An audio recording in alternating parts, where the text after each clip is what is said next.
Okay, take two. Maybe we are successful. Maybe not. Who knows? You never know with these things. We do our best, right? And if it doesn't work, we do it again and see if that works. Okay, so we are going hopefully live with Shanti Yoga in Minnesota. And we'll see if we have success in our second try. Okay, I see you're here. Let's try again. All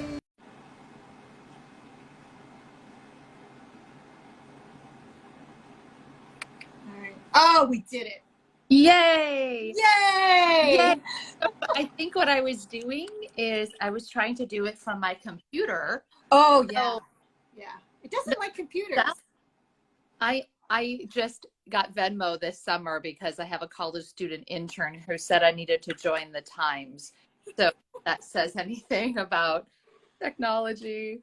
You know, and even when we have all the right tools, there's a solar flare or a retrograde or who knows, and then they don't work. So Lionsgate, something right. going on right now. I have much energy to share. It clearly couldn't get captured on my computer.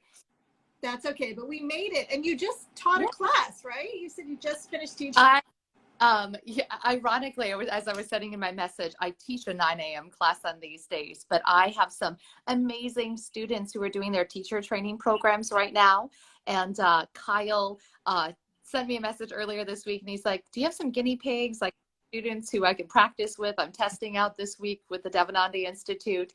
And I said, well, why don't you just teach by 9 o'clock? Wow. So, you know, it probably freaked him out for a moment. But he's a kindergarten teacher and just lovely. And so I left right as he was demoing some shoulder stand and plow, and he did a fabulous job. So wow. Well, yeah. Are you in your studio right now? I'm sitting in my office, actually. Okay. Yeah. And how long has your studio been open? So we opened August 2019. Certainly, you know, not ideal when it comes to being open for 8 months and then having to kind of flip what you're doing. But it was a great community for us to be supported in, I guess.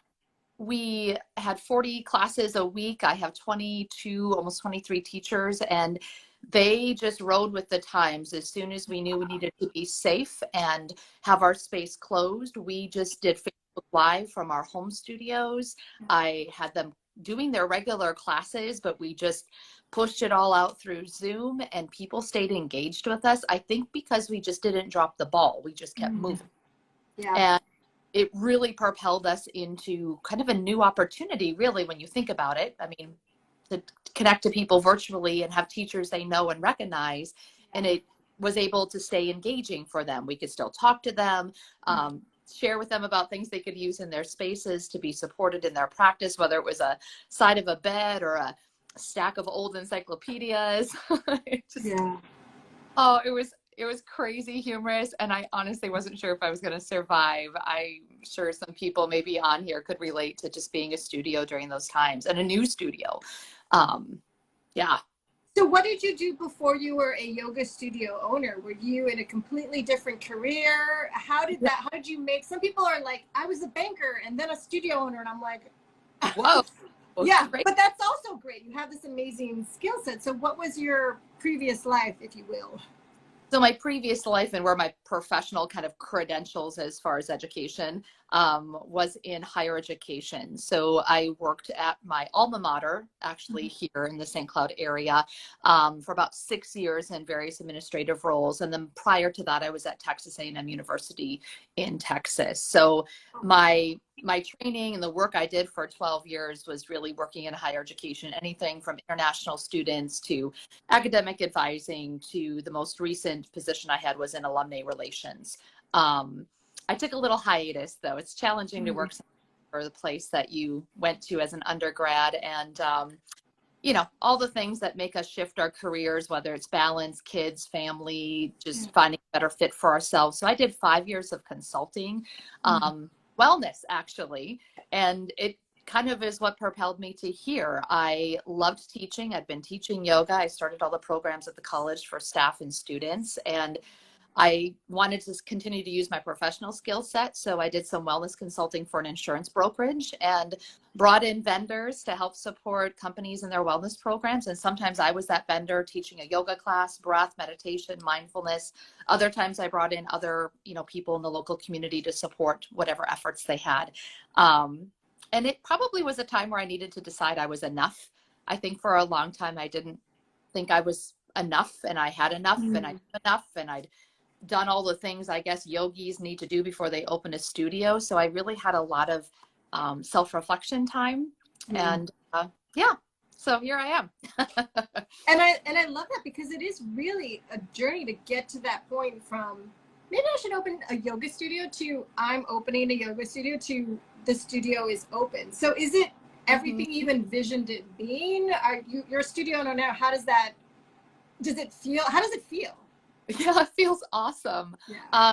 The fact that I have the number of teachers I have at the level of expertise and wisdom, I think the real sign to me is that our community is eager, right? When we opened, it was like, oh boy, like anything outside of gym yoga. And I happened to open parallel with another studio that was kind of offering a similar format with my heated classes. So I had some, I don't know, imposter syndrome and some, scarcity kind of sensations going through, but to really stick to my goal of making it an accessible practice to all and to honor the 8 limbs of the practice. I knew it would take us some time to kind of get to the point where now our Yoga Sutra book studies are full. We're offering sound healing and people are signing up till I have no space for them. So people are ready maybe for some of that, what you and I already know is that other piece of practice. And that's what's telling me we're being successful at educating our community, holding the space for our community, and ultimately a space for our teachers. I don't know how other studios manage this, but I, as a teacher myself, really miss the community of the trainings, right? Yeah. 500-hour training, taking your CUs. And I wanted to create a space where our teachers could come together, learn from each other, connect with each other, support each other. And that's been going fabulous. So that's been really rewarding as well. I love it. And I'm so happy to hear that you're doing well and everyone's thriving. I mean, even though, we're in New York City and we still feel the remnants of COVID and it's still kind of the thing that's in the back of everyone's head, but things are starting to feel like they're getting back to, as we say, normal, right? We tentatively always say this. And I've been having these conversations with studio owners for a little over a year now. And where we are now to where we were at the beginning of the year, I'm like, it was a little bit of a rough ride for a while. You know? And there was a lot of work and a lot of, the practice kicking in, when you're like, oh, this is what I really needed. So I'm so happy to hear that all the studios that have kind of made it through, they're kind of, you're hitting a nice smooth plateau, and I'm so happy to hear that. And still taking things safe. You mentioned like utilizing our yogic tools. Like I think it showed us a lot about like slow and steady wins the race, right? Like we don't have to boom back out to our numbers. I've kept my numbers small. We really learned as a community how to take care of each other and to respect each other's decisions, but then also to sort of set the, like we want to maintain our business and stay open and serve you, which means you have to respect that. And I think it really got us all to be a little more patient and not be in a rush. Like it's okay. I love that. Are you still offering Zoom sessions as well? Or are you only, okay, great. So you have both of those offerings now. I tell people this a lot. I would say about 60%, maybe even 65% of our classes are hybrid and or virtual. So an example would be an early morning class. I had 2 classes today, 6 a.m., 7:30 a.m. Those aren't in person. Right. They're all virtual, and people love, we're in Minnesota. I'm sure even in New York, like when it's snowy and cold and dark outside, like roll out of your bed in your pajamas and do some yoga. Yeah, I love that. Have you found your personal practice has changed a lot in the last, since you became a studio owner? Has it shifted? Oh, yeah. Oh, yeah. I just celebrate, maybe you too, like 5 minutes. I have a pretty strong morning ritual, so I don't deviate from, you know, my tea, my meditation, my reflection, like kind of that piece of my practice, my breath work, like that I don't, like there's just no navigating. I can't do my job unless I get my shit pulled together in the morning. My practice. And then just physically, I stay super physically in my body. And I find that if I'm not doing the practice physically, it's really hard to teach it. You know, we have a new format here, Ariel. In fact, Unata, which is right there in New York, and Michelle, she's been out here to do our level 2 training recently. I have to be doing that practice. I'm in there at least once, twice a week, just my own practice. So yeah. Yeah. It's been quite a journey. My practice has changed so much. I mean, I used to be vinyasa, powering through, doing all these things. And like you, if I do 5 minutes now of restorative, I'm like, yes, like I've accomplished a lot today. Because how much do you end up teaching? Are you teaching a lot too? No, I don't teach at all. So I got my teacher training, 2008. But I realized teaching wasn't really for me. Like I tried teaching, but it wasn't the right fit. That's why I do a magazine. For me, this was where I really felt I could offer the most, and I could, I mean, honestly, benefit the most. You know, it was when I taught, the energy only went out, and I could never figure out how to receive it back so that it was an exchange. It just felt like an outpouring. And I was like, this isn't sustainable and or enjoyable, to be honest. And I was like, I have to be honest, it's not for me. So you were your truth. You were practicing satya and just honoring what was best for you. That's great. I think that's fast.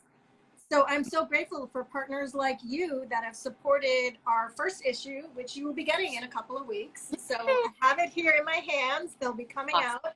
And, you know, we're like you. We want the practice, the teachings to be accessible. We're a free magazine so that anyone can pick it up and look through the pages and learn about our community and what people are doing.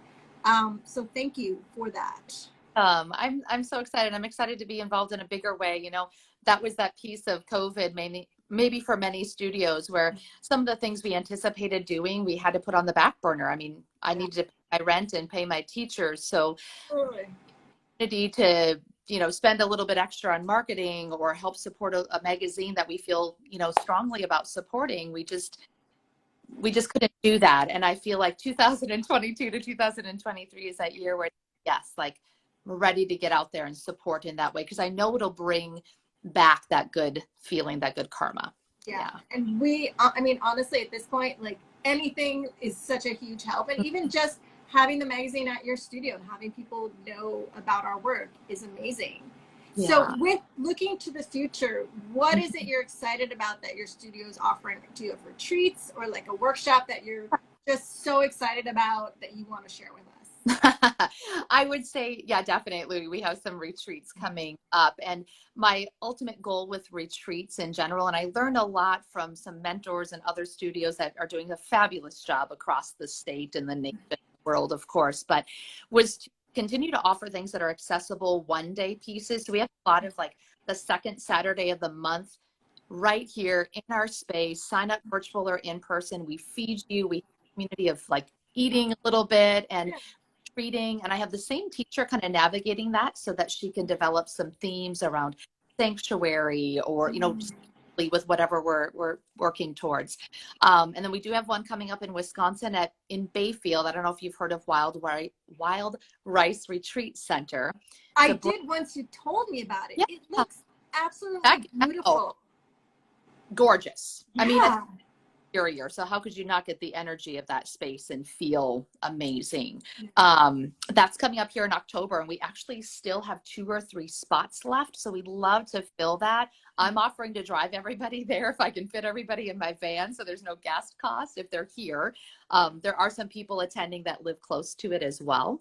And then we have an international retreat in Portugal in May that we actually postponed because I didn't want to make any of those decisions last year, just not knowing what the climate was going to be. And I wanted people to feel safe traveling outside of the country. So that's going to be a little more touring, enjoying the community of each other. Our prior Mexico retreat, we did the yoga, the yamas and the niyamas by Deborah Adele. We read and we were in community for 3 classes, meditations a day. Whereas this one's a little more be out and enjoy the country of Portugal, and we'll do some yoga. What made you choose Portugal? Have you been there before, or were you just excited to go? I have two students who are from there, and they're just lovely people and really encouraged me to check it out. And it just was an opportunity I could pass by. We host student teachers. My family has for the last 9 years from South America. Kids are all bilingual. So it'll be maybe a little opportunity for me to check in and meet some people I haven't had a chance to meet, their families and things. So yeah. Amazing. I'm Yeah, so excited and I'm so happy to hear things are going thank well. And you. there's so much fun stuff coming up. If you're in the Minnesota area, please check out her beautiful studio. Yes. It's Yes. listed on our website, and I will also post this IG Live so people can learn more about you. Retreats coming up, October in Wisconsin. I looked at the photos when I was posting it. I'm like, this is gorgeous. Like, I never would think Wisconsin for a retreat, quite honestly. It's just, I have never been there. And when I saw them, I was like, well, that was silly. I should have, because it's gorgeous. So, and I know I personally need that. I mean, I'm in a city, so I need it even now more than ever, but that connection to nature, it's just, I crave it a lot more than I used to, I think. Yeah, it's so, very healing. Yeah. Well, thank you so much for joining us today, and we'll keep in touch and share all your beautiful events. And awesome. Thank you for everything. Yeah, thank you. It was great meeting you. Take care. Bye. Take care. Bye.